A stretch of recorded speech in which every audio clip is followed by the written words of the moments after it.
Eu queria convidar você comigo para juntos lermos o texto de Paulo, a carta dele aos Filipenses, lá no capítulo 4, e hoje a gente vai começar esse pequeno caminho que vai terminar na semana que vem, porque a gente vai continuar no capítulo 4 de Filipenses, mas hoje a gente começa com um versículo 1 até o 7, cuja leitura é a seguinte: Portanto, meus amados irmãos, de quem tenho muita saudade, vocês que são a minha alegria e coroa, sim, meus amados, permaneçam deste modo firmes no Senhor. Peço a Evódia e peço a Sintique que no Senhor tenham o mesmo modo de pensar. E peço também a você, fiel companheiro de julgo, que auxilie essas mulheres, pois juntas se esforçaram comigo no Evangelho, juntamente com Clemente e com os demais cooperadores meus, cujos nomes se encontram no livro da vida. Alegrem-se sempre no Senhor. Outra vez digo, alegrem-se. Que a moderação de vocês seja conhecida por todos. Perto está o Senhor. Não fiquem preocupados com coisa alguma, mas em tudo sejam conhecidas ou conhecidos diante de Deus os pedidos de vocês, pela oração e pela súplica, com ações de graças. E a paz de Deus, que excede todo entendimento, guardará o coração e a mente de vocês em Cristo Jesus. Ora, eu queria me dedicar a conversar com vocês hoje sobre uma palavra que se sobressai nesse trecho e no capítulo 4 como um todo, que é a palavra contentamento. Para muitos críticos, uma postura de contentamento não traria benefícios à vida humana, porque a palavra passaria uma espécie de ideia de acomodação ou até mesmo de complacência. Quem é complacente não se perturba, por exemplo, diante das desigualdades sociais tão evidentes em nosso tempo e em nosso país. A pessoa complacente não se comove, por exemplo, com a violência. Não reage à corrupção. Ela parece que não se importa. Daí a crítica a essa ideia de contentamento que algumas pessoas têm. Mas a palavra contentamento, meus irmãos, tem uma raiz nos termos contém ou contido e quer indicar, na verdade, uma vida cheia de satisfação, que na verdade contém todos os elementos que de fato deveriam preencher, ou seja, conter a vida do ser humano. Contentamento também é fruto de energia bem usada, resultado de decisões acertadas, porque tomadas na direção de Deus. E aí eu cito para esse começo uma palavra de Paulo sobre esse tema, quando ele escreve a Timóteo na primeira carta, versículo 6 do capítulo 6. Grande fonte de lucro é a piedade com o contentamento. Um dos termos importantes em Filipenses, e todos sabemos disso, é a palavra alegria, porque ela aparece 14 vezes na carta, seja na forma verbal ou na forma nominal. O conceito da alegria está presente. Da sua injusta prisão, e Paulo escreve essa carta estando preso, é uma das epístolas da prisão, Paulo aqui nessa carta expressa o seu contentamento, sua satisfação, sua realização, uma vida preenchida, em primeiro lugar, por causa da família da fé, da família que ele tem em Cristo com os filipenses, todos salvos, todos remidos pelo sangue de Jesus, e ele os chama de irmãos logo no primeiro versículo. Mesmo estando preso e enfrentando a possibilidade de morte violenta, é interessante notar aqui que Paulo, o apóstolo, pensa nos seus filhos com a expressão amados, versículo 1 ainda, e usa essa expressão 2 vezes no primeiro versículo. Paulo usa aqui, inclusive, o mesmo termo grego que o utilizado para se declarar que Jesus era o filho amado de Deus, naquele encontro que Jesus tem com o seu Pai em Lucas 3:22. O amor pelos irmãos que faziam parte da igreja de Filipos, isso dá para perceber logo no começo desse capítulo, encheu o coração daquele que investiu sangue e suor para que os filipenses fossem salvos. Por isso também Paulo sentia aqui realização, contentamento. A expressão ainda do versículo 1, muita saudade, e é isso que o texto apresenta, passa a ideia de muita emoção e de um desejo profundo. E essa expressão só aparece 4 vezes no Novo Testamento, 2 vezes em Filipenses mesmo. A outra passagem é no capítulo 1, versículo 8.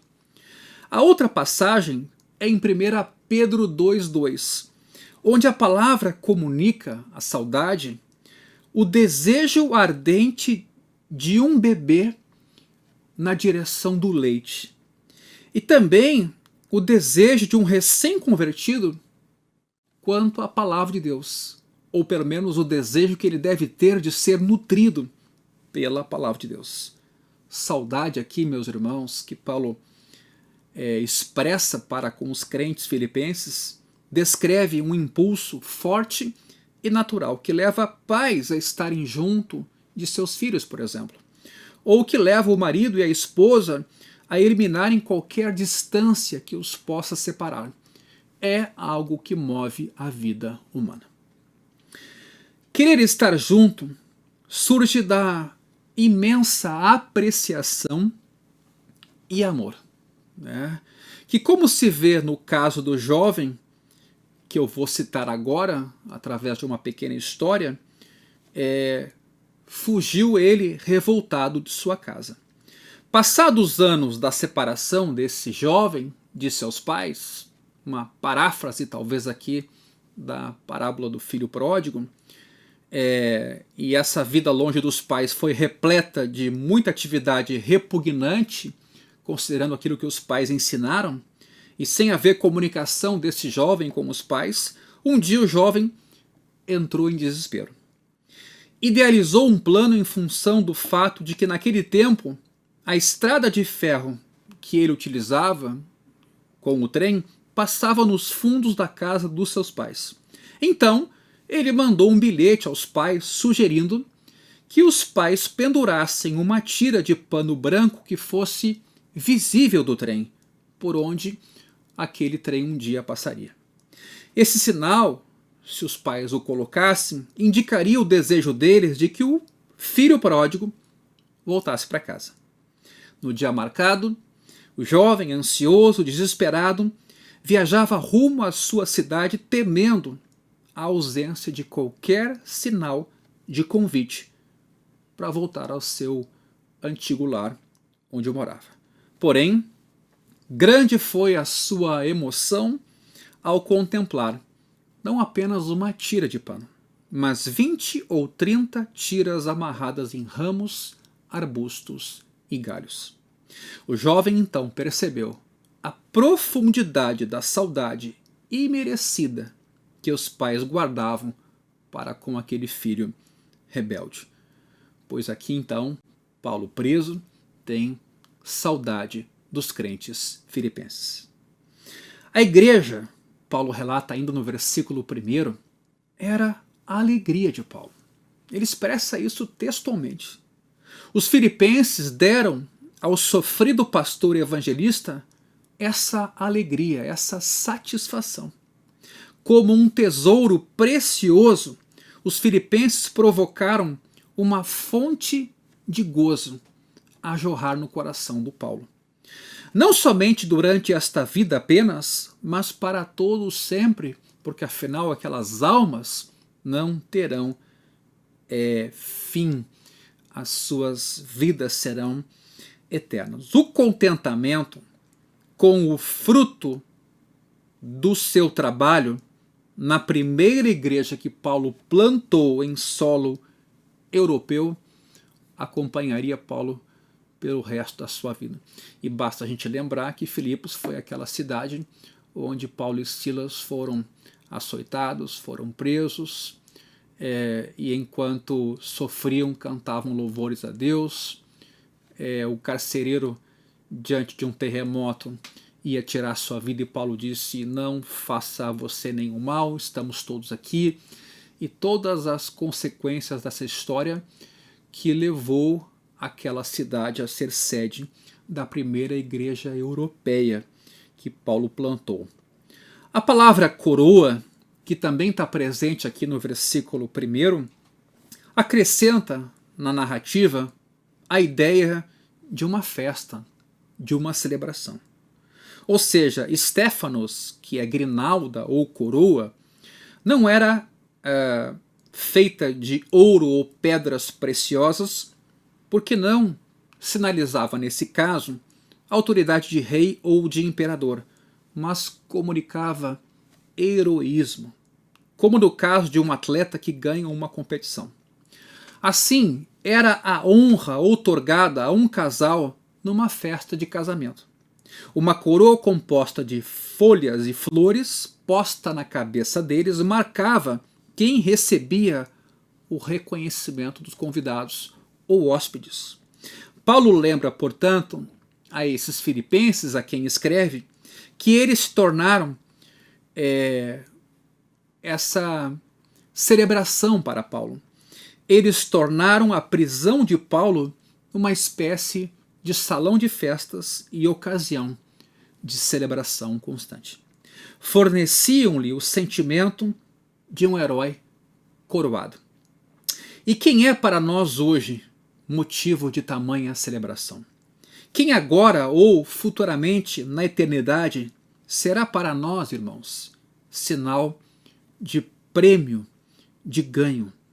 O missionário Davi Briner, que morreu aos 29 anos de idade após um rigoroso desgaste na evangelização de índios norte-americanos, escreveu assim: eu não teria gasto a minha vida de outro modo por coisa ou causa alguma no mundo. Aí está a expressão de contentamento num dos grandes momentos de nossa vida, quando temos que enfrentar a morte. Aos que contribuíram para o seu contentamento, pelo fato de terem sido salvos e serem fruto do ministério de Paulo, Paulo pede que fiquem firmes no Senhor. A palavra firmes, que no original quer dizer ficar em pé, ao contrário de ficar ou sofrer abalo ou derrota, se destaca na carta de Paulo aos Efésios, no capítulo 6.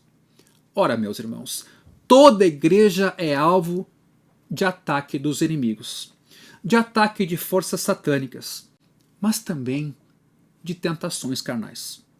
Por causa da vulnerabilidade dos filipenses, vulnerabilidade própria do ser humano, inclusive dos cristãos, Paulo orienta que os filipenses se mantenham firmes. Era preciso acolher essa exortação.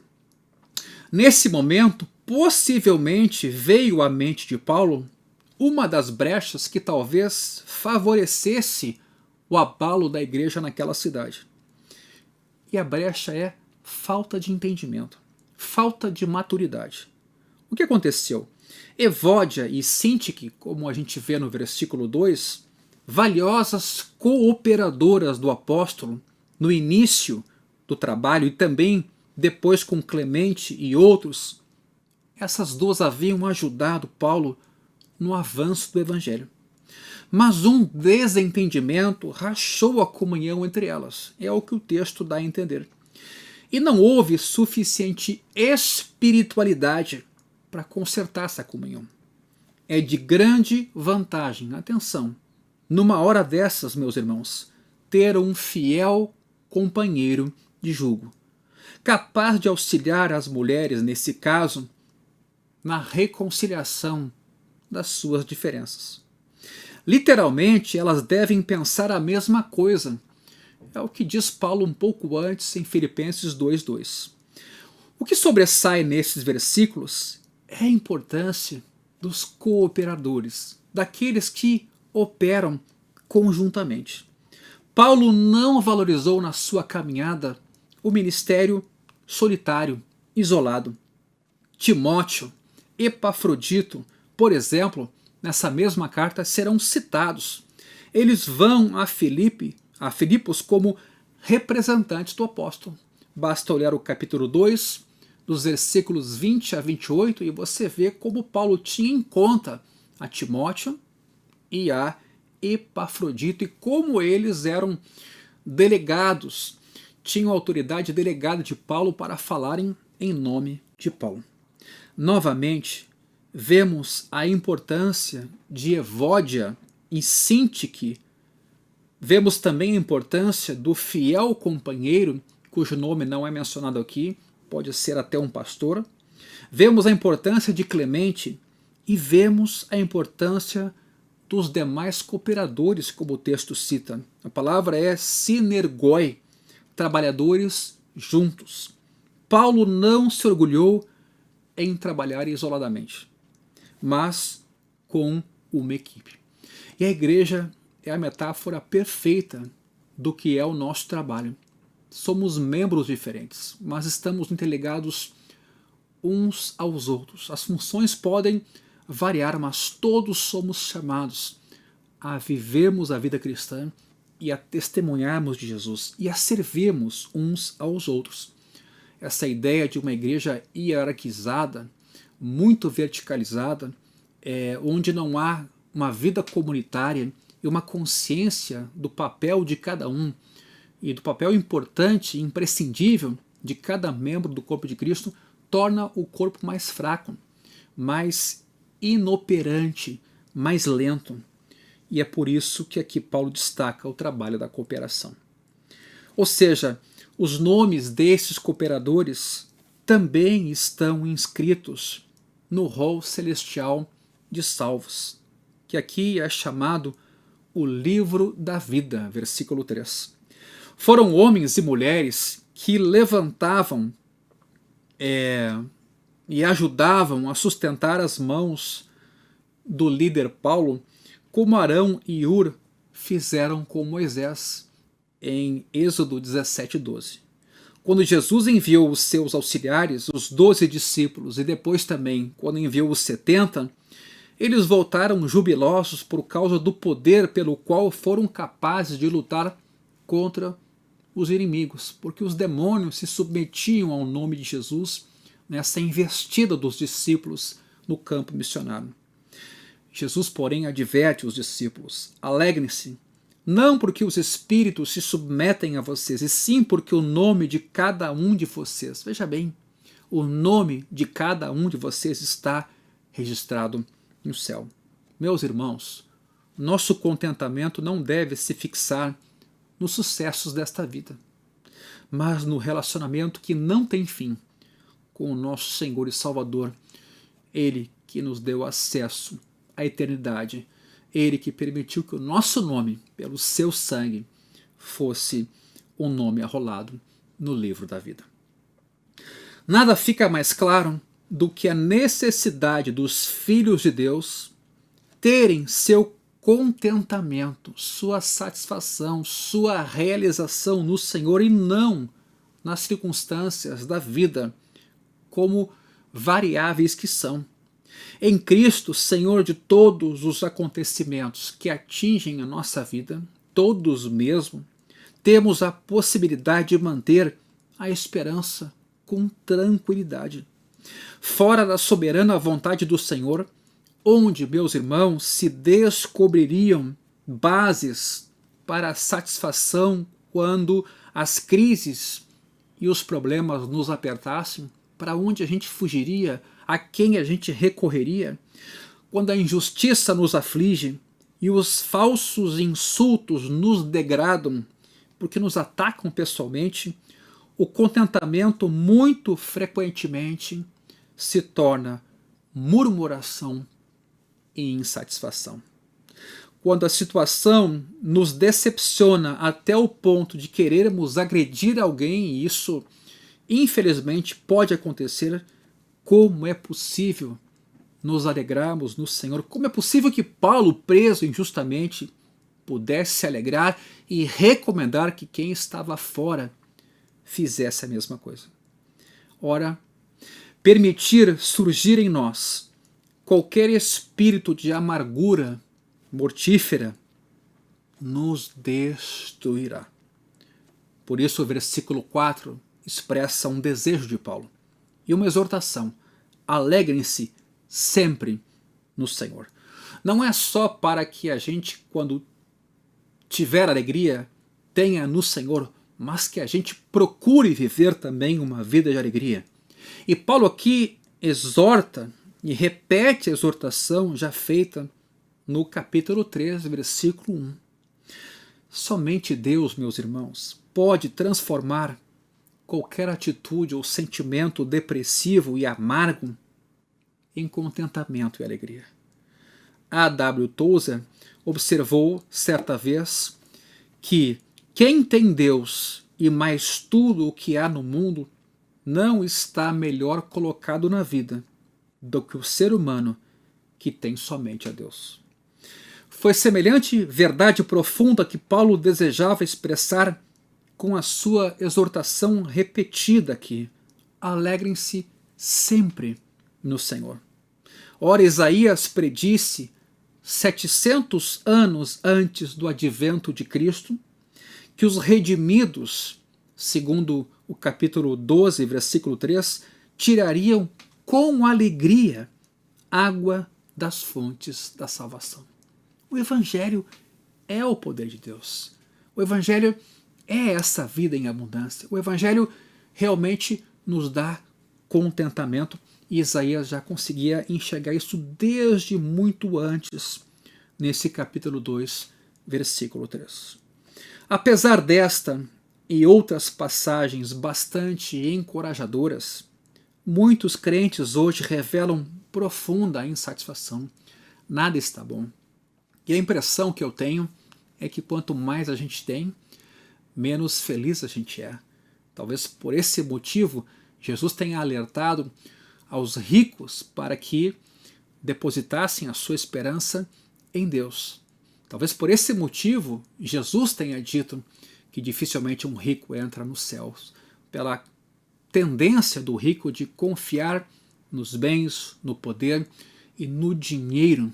Mas o que me parece é que hoje nós somos muito mais descontentes, muito mais infelizes, porque também temos aquela ideia de que com a tecnologia, com a evolução da ciência, com o melhoramento da vida no Ocidente, não nos pode faltar nada. Hoje qualquer dor já demanda que alguém recorra a um medicamento. Hoje qualquer tipo de sofrimento já é um motivo para a gente buscar ajuda médica. Será que tem que ser assim? Será que podemos nos blindar do sofrimento da vida? Será que o sofrimento também não é pedagógico, visando nos desprender daquilo que é menos importante para termos nossa realização realmente em Cristo? Muitos crentes hoje revelam profunda insatisfação, e por muito pouco.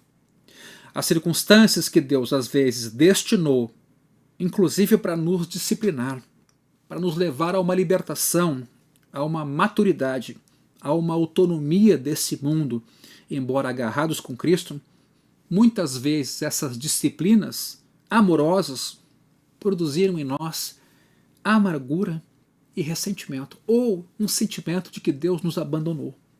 Nesses casos, as fontes de salvação não jorram águas alegres como profetiza Isaías, nem louvor nem gratidão, mas azedas reclamações, pessimismos, às vezes até palavras proferidas em blasfêmia contra Deus. Mas Davi nos oferece um outro caminho. Em Salmo 42, ele escreve: como a corça suspira pelas correntes das águas, assim por ti, ó Deus, suspira a minha alma. Por que você está abatida, ó minha alma? Por que se perturba dentro de mim? Espere em Deus. Veja Davi falando para a sua própria alma e para essas tensões que nós, seres humanos, vivenciamos. Uma espécie de racionalidade apontando o que é certo e o que é errado, mas o coração nos impulsionando para o sofrimento, para o desespero. Espere em Deus, pois ainda o louvarei. A Ele, meu auxílio, e Deus meu. O mais famoso filósofo dinamarquês do século XIX, Søren Kierkegaard, procurou, durante a sua vida, o segredo da paz e do contentamento, essa palavra que estamos começando a trabalhar hoje. Ele era religioso, mas no luteranismo do seu dia a dia pessoal, ele vivia uma hipocrisia. Encontrou muito pouco relacionamento pessoal com o Jesus vivo e o Jesus ressurreto. Jesus se tornou mais um conceito. No seu contexto, a religião formal e nominal era o que mais prevalecia. Kierkegaard escreveu o livro Temor e Tremor, e nesse livro ele imaginava Abraão preparando-se e viajando para o Monte Moriá. Ele não tinha ainda ideia de que precisaria entregar o seu filho, Isaque, num sacrifício. Mesmo nessa crise mais dura de sua vida, descobrimos Abraão, por causa da sua fé em Deus, eu diria quase alegre, disposto a se entregar. Assim foi também com o nosso Salvador, que nas horas que precediam a sua traição e crucificação ofereceu a seus discípulos a sua alegria e a sua paz, em João capítulo 14 e também em João 15. Kierkegaard externou um profundo cinismo com respeito à igreja europeia do seu tempo. Ele tinha um anseio insaciável por uma fé que não ficasse prostrada pelo confronto com a dureza da vida. E às vezes eu observo isso. A gente tenta ajudar os crentes modificando o cenário, embelezando o mundo, tentando ocultar as dificuldades, a situação de doença que às vezes a gente vivencia, ao invés de a gente fortalecer os crentes na fé para que enfrentem qualquer situação. Então Kierkegaard externou um cinismo quanto à igreja do seu tempo, porque o seu desejo era por uma fé que não ficasse prostrada, lamentando, desistindo da vida diante das dificuldades. Paulo exorta aqui que seus leitores, de novo, se alegrem no Senhor. Além da constante alegria no Senhor, meus irmãos, o crente aqui é orientado a ter moderação. Veja o versículo 5. Epieikes comunica uma atitude de consideração e de grandeza de coração, capaz de perdoar e também desprezar até aquilo que é um direito justo, pelo menos no sentido de não reivindicar. Contrasta-se com a brutalidade, com o excesso de rigor na aplicação da lei em detrimento do réu. Ou seja, moderação no Antigo Testamento é uma palavra que expressa a graciosa e gentil ação do governo de Deus sobre o mundo. No Novo Testamento, a palavra moderação aponta para a personalidade mansa de Jesus, que convidou os fracos, os necessitados e os cansados a gozarem do seu alívio.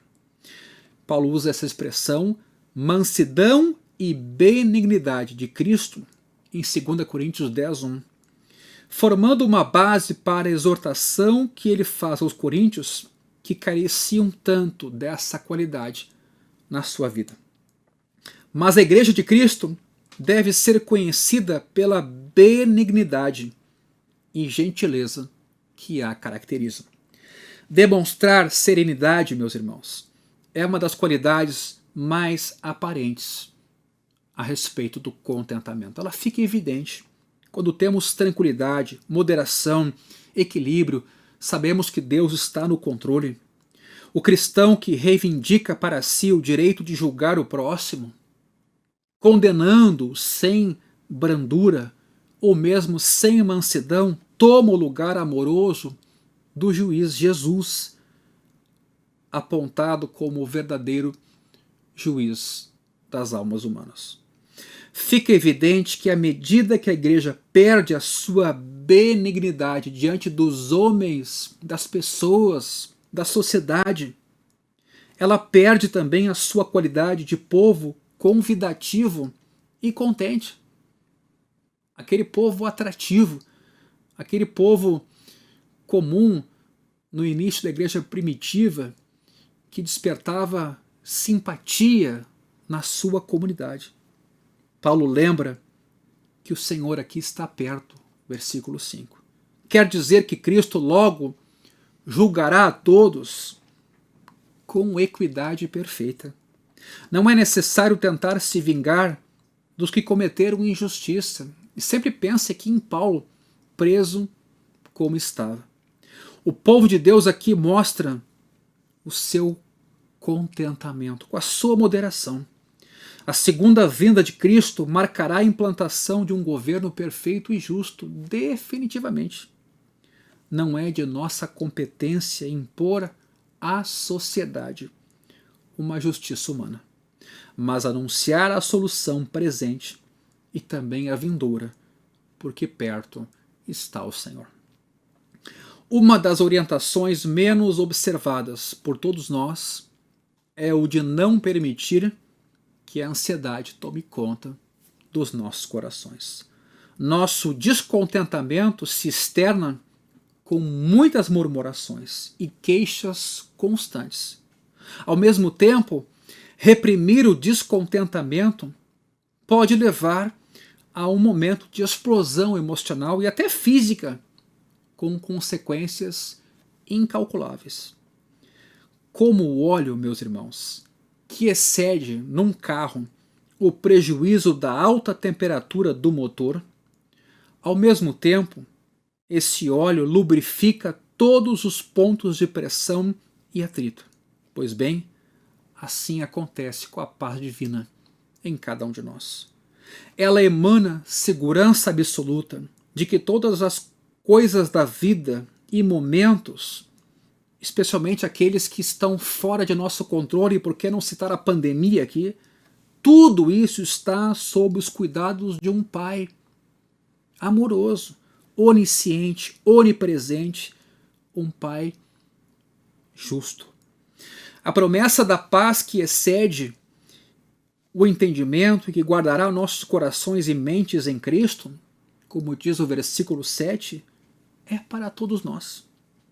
Se a paz que excede o entendimento estivesse à venda, muitos se prontificariam a pagar muito caro por esse benefício. Por outro lado, se os seguidores de Cristo não podem ajudar muito nesse sentido, demonstrando essa paz, porque vivem ansiosos, como se espera que os descrentes acreditem nessa promessa de paz?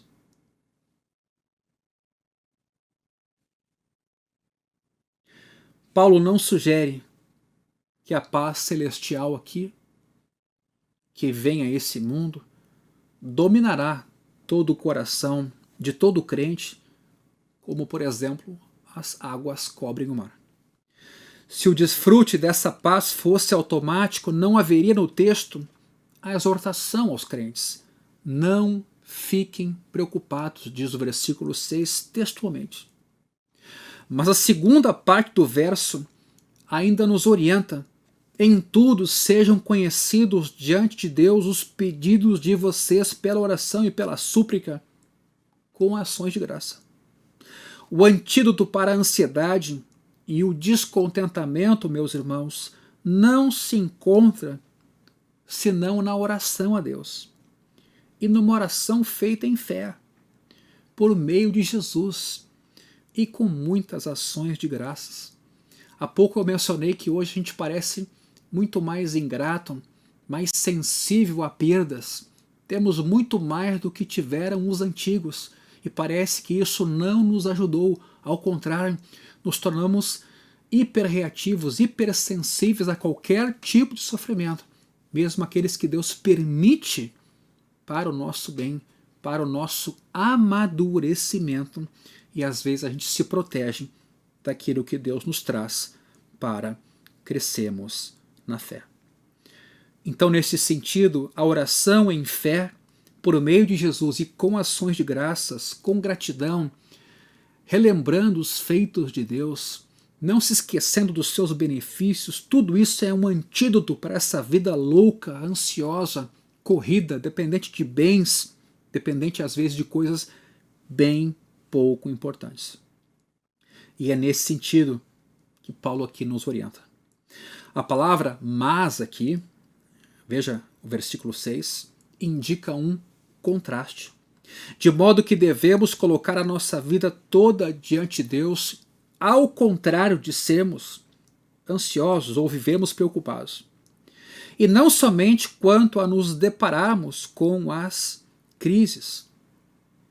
Quer dizer, você não recorre a Deus só quando a crise vem, você coloca a sua vida diante de Deus e você vive nessa perspectiva.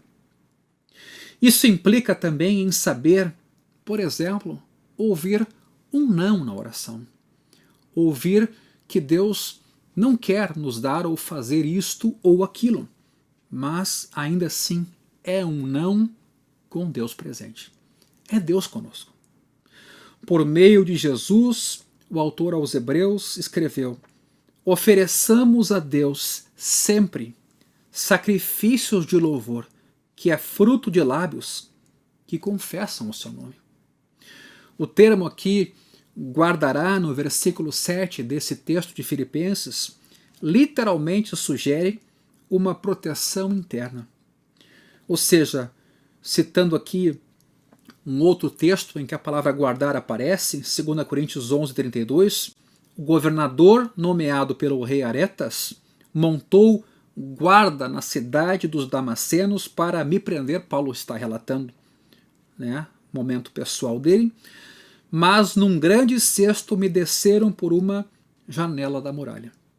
Veja, montar guarda. Ou seja, o termo guardar aqui literalmente sugere proteção interna.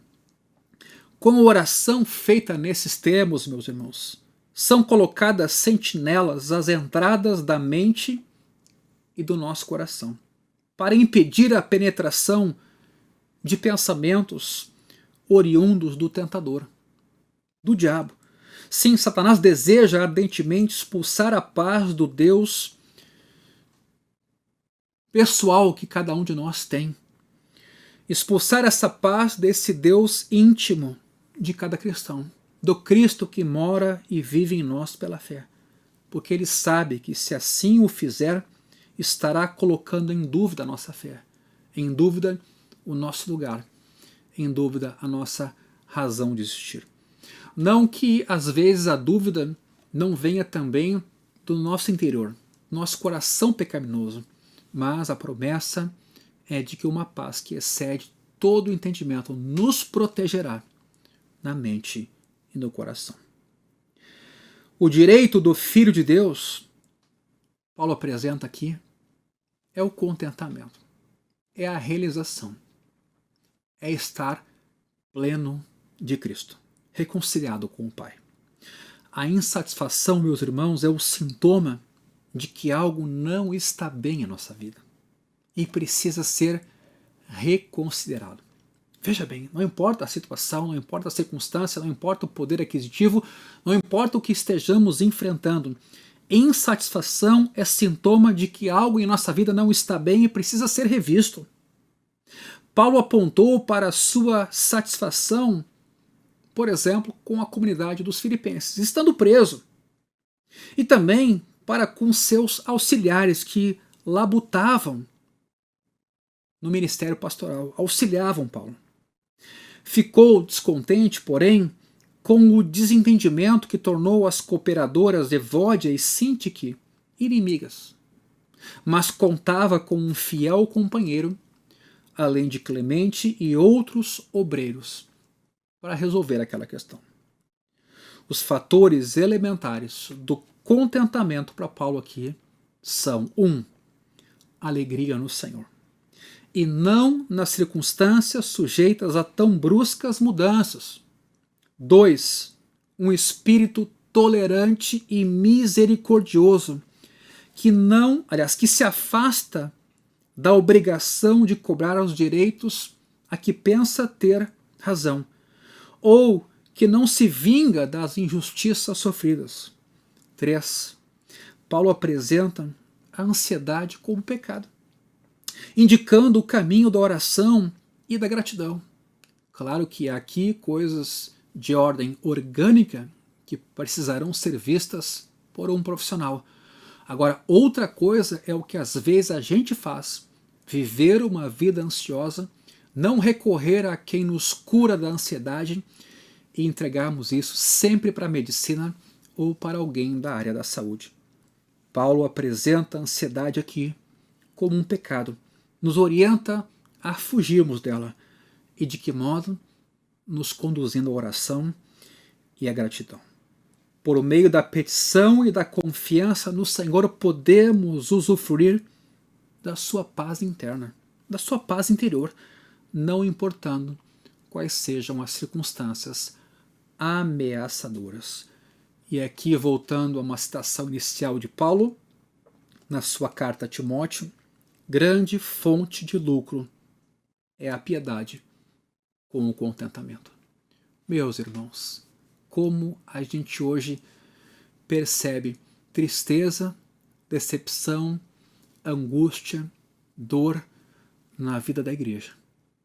E eu não me refiro à dor que é inerente a quem é humano e a quem é pecador. Eu me refiro a um outro tipo de dor, que é resultado de uma ideia de controle que nós temos sobre a vida, como se tivéssemos um maior controle hoje, e quando ele é roubado de nós, entramos em desespero. Pois que Deus trabalhe conosco, que crie situações, que exerça sobre nós sua amorosa disciplina, para sermos livres dessas muletas nas quais a gente se apoia o tempo todo, mas que possamos pôr o nosso coração completamente em Jesus. Guarde isso: contentamento, gratidão, oração em fé, entrega, realização que a gente tem em Cristo e na sua obra serão elementos como antídotos para uma vida muito mais feliz, de perspectiva mais clara e de razão de existir a partir daquilo que Deus fez e ainda quer fazer conosco. Eu quero continuar nesse tema domingo que vem, que será Dia das Mães, a quem a gente já estende o nosso abraço, mas eu queria já agora orar por tudo que foi dito nesse momento. Pai, obrigado pela Tua palavra, obrigado pelo Teu amor, obrigado pelo Teu Espírito que nos conduz à verdade, obrigado por Jesus, Teu Filho, em quem temos alegria e somos convidados a sempre encontrar alegria. Que a Tua paz venha sobre nós, mas venha sobre nós nessa perspectiva de que o verdadeiro problema que nós, seres humanos, enfrentávamos, o Senhor resolveu, nos livrando da inimizade, da condenação, da culpa e nos trazendo para junto de si mesmo. Muito obrigado, Pai, por tão grande salvação, pelo perdão de nossos pecados. Obrigado por essa paz que, em meio a esse mundo controverso e dolorido, essa paz move o nosso agir e o nosso ser, a fim de termos sempre esperança. Abençoa os nossos irmãos nessa noite. Que a Tua paz, que o Teu consolo, que a Tua força esteja sobre nós. Abençoa nossos queridos irmãos que se encontram com familiares internados, vítimas de Covid ou de qualquer outra doença ou dor. Que a Tua paz, essa que excede o entendimento, seja como esse óleo, esse bálsamo que nos refrigera a alma, que aquieta o nosso coração, que tira de nossa visão tudo aquilo que não é claro, para que possamos ver aquilo que com clareza precisamos enxergar, que é o nosso Deus, o nosso Senhor e o nosso Salvador. Abençoa, Pai, a cada um, a cada família, que a Tua palavra, nesta semana, faça toda a diferença em cada um de nós. Te damos honra, glória e louvor.